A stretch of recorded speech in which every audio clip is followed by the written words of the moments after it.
SRS Tamil வானொலிக்கும் வானொலியின் உரிமையாளர் திருவாளர் ரவிசான் மாஸ்டர் அவர்களுக்கும் SRS தமிழ் வானொலியை கேட்டுக்கொண்டிருக்கும் அனைத்து அன்பு உறவுகளுக்கும் எனது இனிய மாலை வணக்கம். இன்றைய மருத்துவ குறிப்பு பகுதியினூடாக அகத்தின் அழகு முகத்தில் தெரியும் என்று கூறுவார்கள். அதே போல உங்களோட முகத்தை பொலிவாகவும் அழகாகவும் வைத்திருப்பதற்கான சிறிய குறிப்புகள் பற்றி கூற இருக்கின்றேன். முகம் பொலிவாகவும் பளபளப்பாகவும் அழகாகவும் இருப்பதற்கான சில மருத்துவ குறிப்புகள். கடற்சங்கை எடுத்து பசுவின் பால் விட்டு உரைத்து எடுத்து பருக்களின் மேல் தடவினால் ஓரிரு நாட்களில் முகப்பருக்கள் மறைந்து முகம் பொலிவடையும். தினமும் அதிகாலையில் செடிகளின் மீது படர்ந்திருக்கும் பனித்துளிகளை பஞ்சினால் ஒற்றியெடுத்து முகத்தில் தடவி வந்தால் முகம் பளபளப்பாக விளங்கும். இனிப்பு அதிகம் சாப்பிட்டால் முகத்தில் பருக்கள் வரும். பருக்களை கிள்ளினால் முகத்தில் கருப்பு அடையாளங்கள் வரும். எனவே முகத்தை தண்ணீர் கொண்டு அடிக்கடி கழுவுங்கள். தோல் மிருதுவாகும். காலையில் எழுந்ததும் அவரை இலை சாற்றை முகத்தில் தடவி 1 மணி நேரம் ஊற வைத்து பின் குளித்தால் முகம் பளபளப்படையும். ஒரு சிலருக்கு குங்குமம் இடுவதால் நெற்றியில் நிறம் மாறி கருப்பாக புள்ளி தோன்றுகின்றது. அதை நீக்க எலுமிச்சம் பழ சாற்றை பிழிந்து லேசாக அந்த இடத்தில் 2-3 நாட்கள் தடவினால் கருப்பு புள்ளிகள் மறைந்துவிடும். முகத்தில் வெள்ளை தேமல் இருந்தால் துளசியும் சிறிது அளவு உப்பையும் சேர்த்து அரைத்து சாற்றை தேமல் மீது தேய்த்து வந்தால் தேமல் மறைந்துவிடும். முகத்தில் பருக்கள் அதிகமாக வந்தால் சந்தனம், மிளகு, ஜாதிக்காயை ஒன்றாக சேர்த்து அரைத்து தடவி வாருங்கள். முகத்தில் பருக்கள் அற்றுப்போகும். புருவங்கள் மீது தினசரி இரவு சிறிது வெஸ்லின் தடவி வந்தால் புருவங்கள் நன்றாக வளரும். இந்த புருவங்கள் நன்றாக வளர்வதால்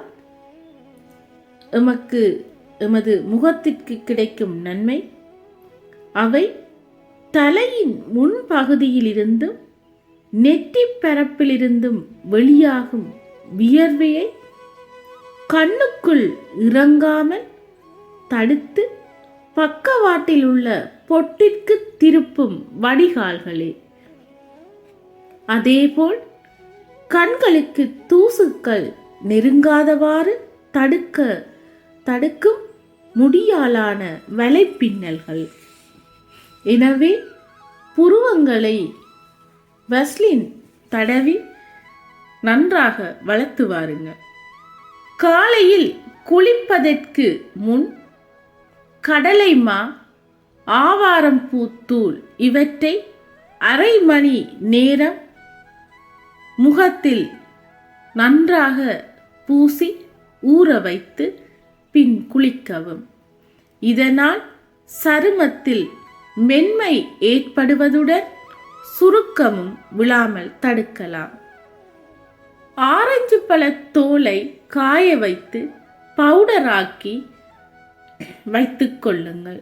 அந்த பவுடரில் கொஞ்சம் மோர் கலந்து பிசைந்து முகத்தில் பூசிக்கொண்டால் முகம் பளிச்சென்று நல்ல அழகு பெறும்.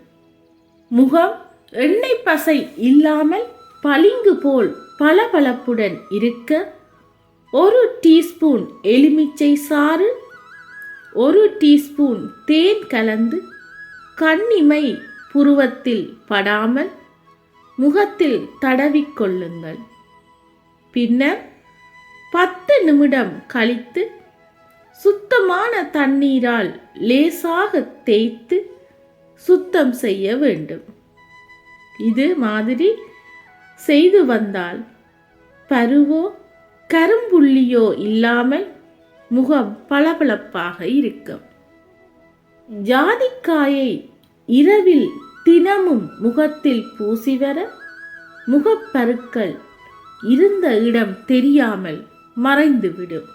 இதுவரை நேரமும் எனது ஆரோக்கிய குறிப்பினை கேட்டுக்கொண்டிருந்த அனைவருக்கும் எனது நன்றிகளை கூறிக்கொண்டு SRS தமிழ் வானொலிக்கும் வானொலியின் உரிமையாளர் திருவாளர் ரவிசான் மாஸ்டர் அவர்களுக்கும் இந்த வாய்ப்பினை வழங்கியமைக்கு நன்றிகளை கூறி, இந்த நிகழ்வினை கோர்த்து வழங்கும் நிராகாவிற்கும் எனது மனமார்ந்த நன்றிகளை கூறி, அதேவேளை நான் ஆரோக்கிய குறிப்பினை தொடர்ந்து செய்வதற்காக எவ்வாறு செய்வதென்று யோசித்து கொண்டிருக்கும் நிலையில் யாழ்ப்பாணத்தில் இருந்து எனக்கு ஆரோக்கிய குறிப்பு புத்தகங்களை எடுத்து அதனை லண்டனுக்கு எடுத்து வந்து அங்கிருந்து போஸ்ட் மூலம் ஸ்காட்லாண்டுக்கு அனுப்பிய நிராகாவிற்கு, என்னை ஊக்கப்படுத்தி இருக்கும் நிராகாவிற்கு எனது மனமார்ந்த நன்றிகளை மீண்டும் மீண்டும் கூறிக்கொண்டு உங்களிடமிருந்து விடைபெறும் நான்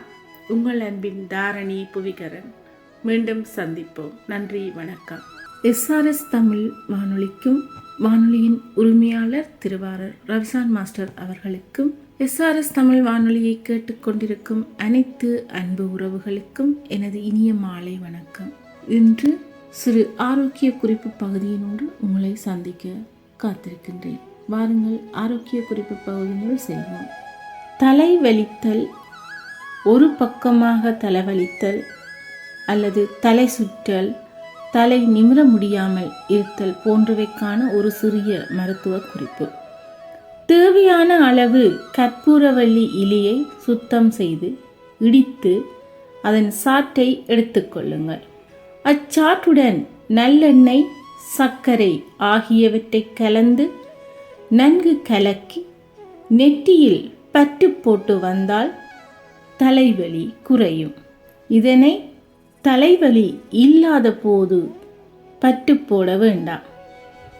ஏனெனில் தலையில் உள்ள நீரை உறிஞ்சுவதால் மற்ற நேரங்களில் தவிர்ப்பது நல்லது. மகிழம்பூ, சுக்கு, சீரகம், ரோஜாப்பூ, ஏலக்காய், அதிமதுரம், சித்தரத்தை ஆகியவற்றை ஒன்றாக சேர்த்து இடித்து பொடி செய்து வைத்துக் கொள்ளுங்கள்.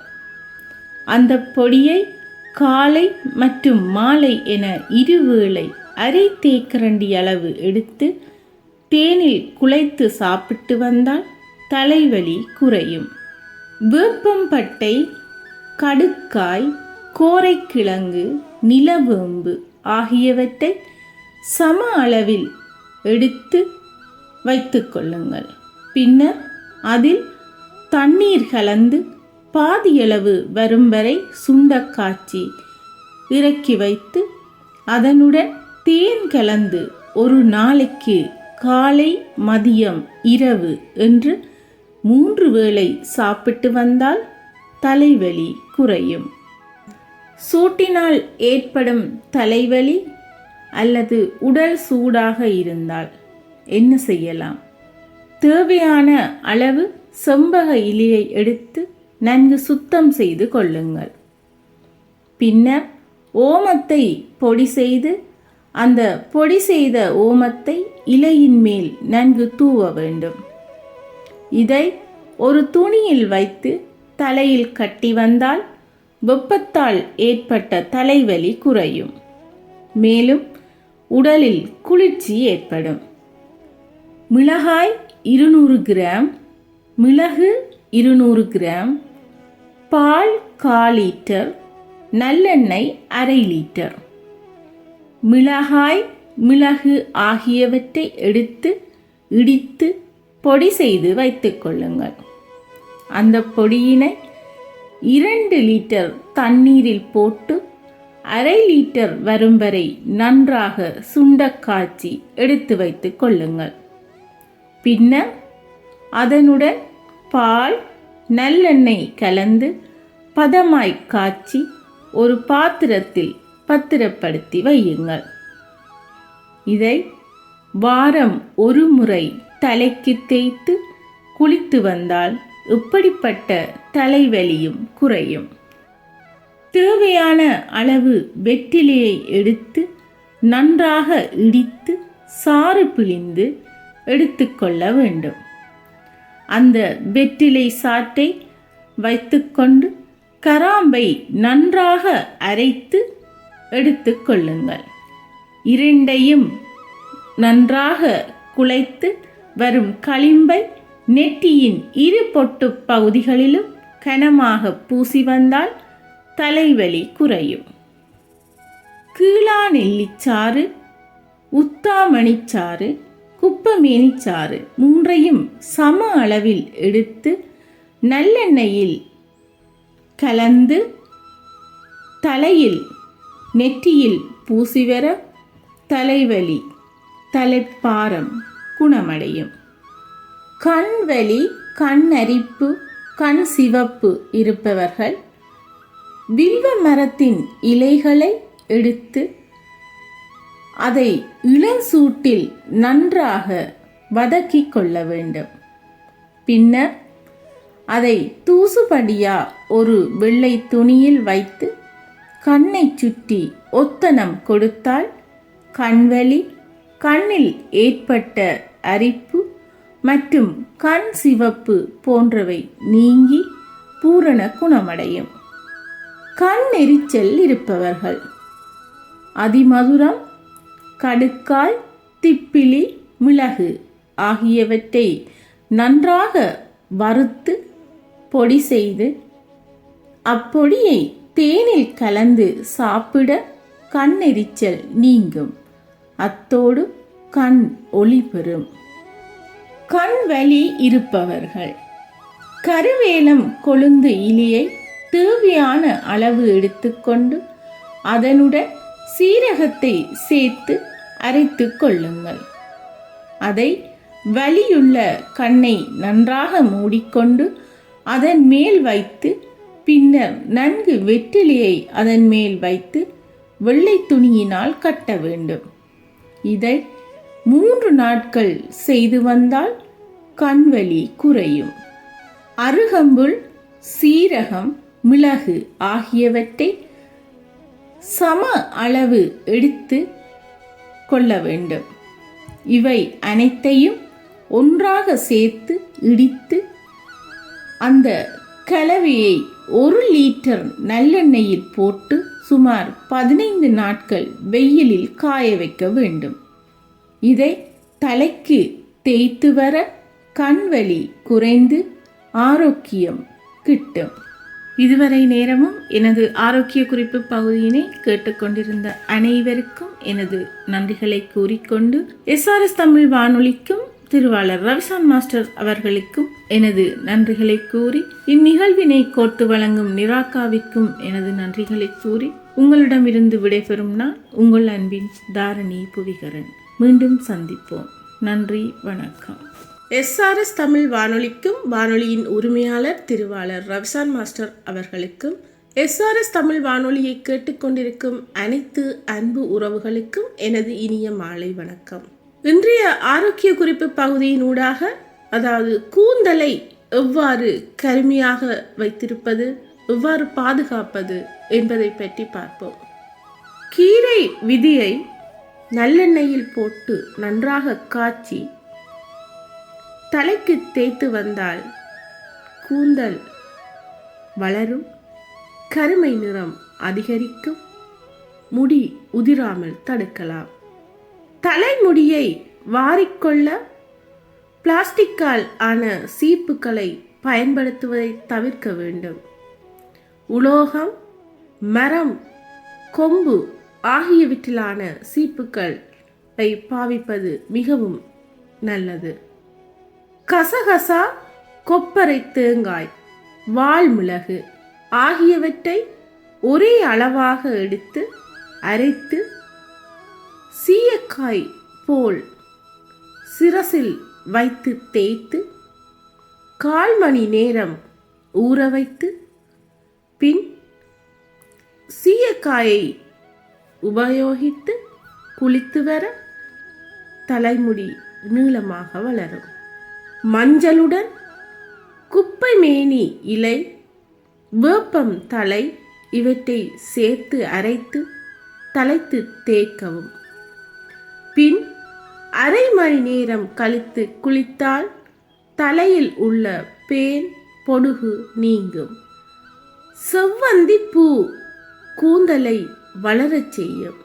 செவ்வந்தி பூவை சிறிதளவு தண்ணீரில் நன்றாக காய்ச்சி அந்த தண்ணீரை தலைக்கு நன்றாக தேய்த்து சிறிது நிமிடம் ஊற வைத்து பின் குளித்து வர தலைமுடி நன்றாக வளரும். அரளி மலர் தலையில் உள்ள துர்நீரை நீக்கி தலையில் உண்டாகும் அரிப்பை போக்கும். நெல்லிக்காய், முருங்கைக்காய், கொய்யாப்பழம், கொத்தமல்லி மற்றும் கருவேப்பிலையை உணவில் அதிகம் சேர்த்து கொண்டால் தலைமுடி உதிராது மற்றும் கருகருவென்று நன்கு வளரும். வெள்ளை பூண்டை நல்லெண்ணெயில் சேர்த்து காய்ச்சி தலையில் தேய்த்து வெந்நீர் கொண்டு குளித்து வர தலைமுடி உதிர்வதை தடுக்கலாம்.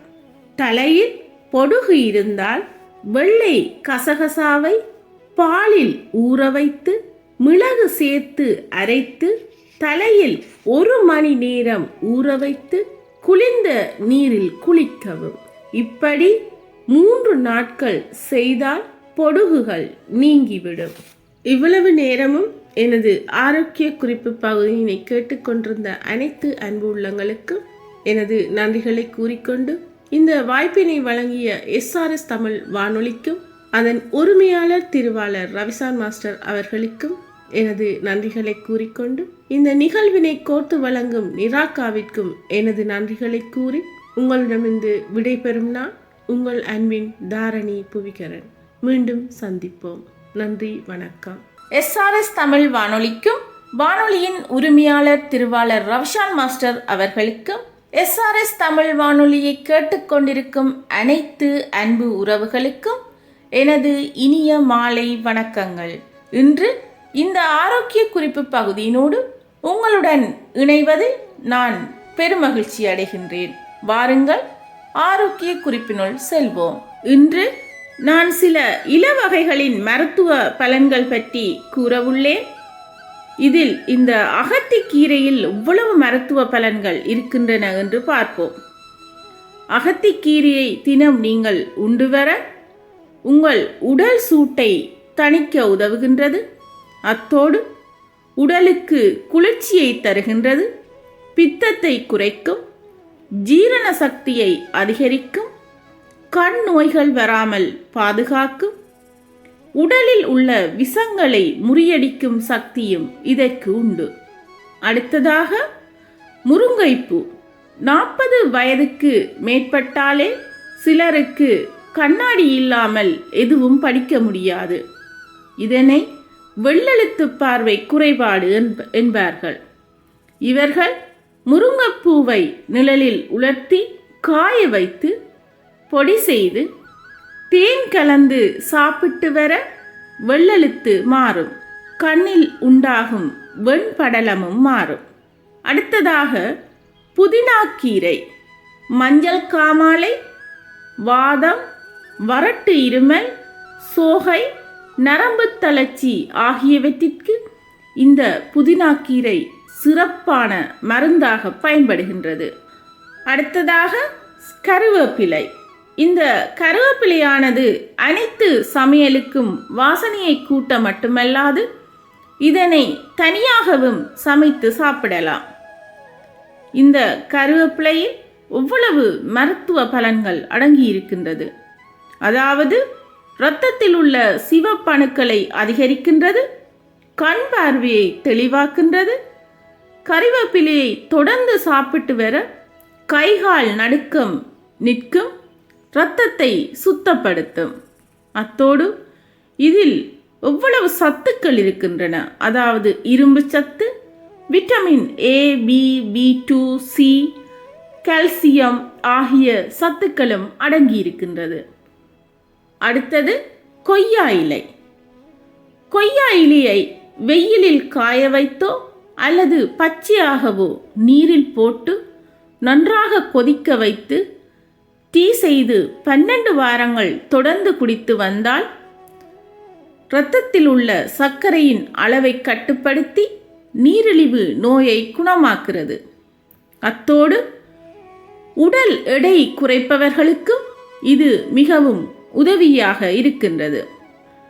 அடுத்ததாக ஒரு கைப்பிடி முருங்கை கீரை, அதாவது ஒரு கைப்பிடி முருங்கை கீரையை நெய்யில் வதக்கி மிளகு மற்றும் சீரகத்தை பொடி செய்து போட்டு தினமும் காலையில் சூடான சாதத்தில் பிசைந்து சாப்பிட ஈமோகுளோபின் அளவு பல மடங்கு அதிகரிக்கும். அடுத்ததாக தினம் ஒரு ஆரஞ்சு பழம்.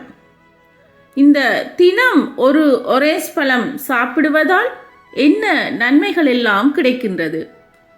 அதாவது சிறுநீரக கற்கள் வராமல் தடுக்கின்றது, கொலஸ்ட்ராலை குறைக்கின்றது, இதயம் ஆரோக்கியமாக இருக்கும், நோய் எதிர்ப்பு சக்தியை அதிகரிக்கும், இரத்த அழுத்தத்தை குறைக்கும், சருமம் பொலிவாகும், உடல் எடை குறைப்புக்கும் மிகவும் உதவியாக இருக்கின்றது. இப்போது கருவளையம் குறைவதற்கான ஒரு சிறிய மருத்துவ முறை கூறுகின்றேன். எலுமிச்சை சாறு மற்றும் தக்காளி சாறு இரண்டையும் ஒன்றாக கலந்து ஒரு நாளைக்கு 2 முறை கண்களின் கீழே தடவி வர உங்கள் கருவளையங்கள் குறைந்துவிடும். அடுத்தது, தொப்புளில் எண்ணெயை வைப்பதால் ஏற்படும் நன்மைகள். தினமும் இரவு தூங்கும் முன் தொப்புளில் ஒரு சொட்டு எண்ணெய் வைப்பதால் கண்கள் வறட்சி, கண் பார்வை குறைபாடு, பித்த வெடிப்பு, கணையம் போன்ற பிரச்சனைகளை குணமாக்கும். இது உடலை குளிர்ச்சியளித்து பளபளப்பான சருமம் மற்றும் ஒளிரும் உதடுகள் கிடைப்பதுடன் முழங்கால் வலி, உடல் நடுக்கம், சோம்பல், மூட்டு வலிகளை சரி செய்கிறது. இதேபோல இந்த நல்லெண்ணெயில் சீரகத்தை போட்டு நன்கு கொதிக்க வைத்து அந்த எண்ணெயை ஆற வைத்து ஒரு போத்தலில் அடைத்து வைத்தால் நீங்கள் இரவு தூங்கும் முன் தினமும் அந்த எண்ணெயை உங்கள் பொக்கிளில் போட்டு மசாஜ் செய்து வர, இது குழந்தைகளுக்கு கூட செய்யக்கூடிய ஒரு மருந்து. மசாஜ் செய்து வர, அதாவது உடலில் உள்ள சூடு தணிக்கப்படும், எந்த ஒரு வயிற்று கோளாறுகளும் வராது. இதுவரை நேரமும் எனது ஆரோக்கிய குறிப்பினை பொறுமையாக கேட்டுக்கொண்டிருந்த அனைத்து எனது அன்புள்ளங்களுக்கும் எனது மனமார்ந்த நன்றிகளை கூறிக்கொண்டு, இந்த ஆரோக்கிய குறிப்பினை வழங்க எனக்கு வாய்ப்பளித்த SRS தமிழ் வானொலிக்கும் வானொலியின் உரிமையாளர் திருவாளர் ரவிஷான் மாஸ்டர் அவர்களுக்கும், இந்த நிகழ்வினை கோர்த்து வழங்கும் நிராகாவிற்கும் எனது மனமார்ந்த நன்றிகளை கூறிக்கொண்டு, மீண்டும் உங்களுடன் இன்னுமொரு நிகழ்வினூடாக சந்திக்கும் வரை உங்களிடமிருந்து விடைபெறும் நான் உங்கள் அன்பின் தாரணி புவிகரன். மீண்டும் சந்திப்போம். நன்றி, வணக்கம்.